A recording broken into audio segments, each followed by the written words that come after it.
Daily taste the daily. ఒకటి ఆ తర్వాత ఇంకోటి అంటే ఎక్కడ కన్ఫ్యూజన్ ఉండదు, ఎవ్వరికి ఇబ్బంది కూడా ఉండదు. మన కోసం ఎవరో క్యూలో నిల్చోవాల్సిన అవసరమూ ఉండదు. ఈ చిన్న విషయాన్ని అర్థం చేసుకోలేకపోతున్నారా ప్రభాస్? ఆయన తర్వాత పాన్ ఇండియా ఫీట్ ని టచ్ చేసిన వాళ్ళల్లో ఉన్న క్లారిటీ ప్రభాస్కి ఉండడం లేదా?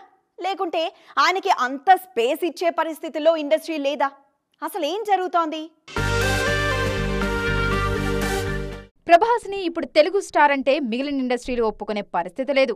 ఆయన ఇప్పుడు పాన్ ఇండియా స్టార్, అందులోనూ 1కి 4 సినిమాలు లైన్లో ఉన్న నటుడు. అక్కడిదాకా అంతా బాగుంది.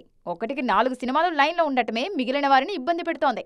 ప్రభాస్ తర్వాత పాన్ ఇండియా రేంజ్కి చేరుకున్న హీరోలు ఒక సినిమా, ఆ తర్వాత మరో సినిమా అంటూ ఆచితూచి అడుగులు వేస్తున్నారు. ఫర్ ఎగ్జాంపుల్, చరణ్ కోసం వెయిట్ చేయాలనుకునే డైరెక్టర్లకు తమ టర్న్ ఎప్పుడొస్తుందో పర్ఫెక్ట్ ఐడియా ఉంది.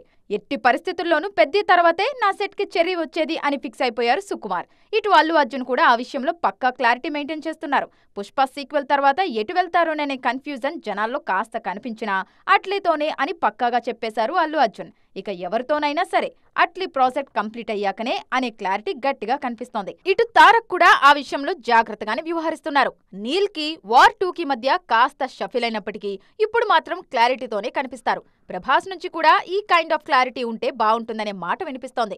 1కి 4-5 సినిమాలను లైన్లో పెట్టి అటు ఇటు అడుగులు వేయడం వల్ల ఎవరికీ లాభం ఉండదనే సలహాలు వినిపిస్తున్నాయి. డార్లింగ్ కాసింత వర్క్ స్పీడప్ చేసి ముందున్న క్లమ్జీనెస్ ని క్లియర్ చేస్తే ఫర్దర్ గా మంచి క్లారిటీ కనిపిస్తుంది అనే మాటలున్నాయి. తారక్ అండ్ అదర్స్ ఇప్పుడున్నట్టుగానే ఫ్యూచర్ ని ప్లాన్ చేసుకోవాలనే సజెషన్స్ కూడా వినిపిస్తున్నాయి.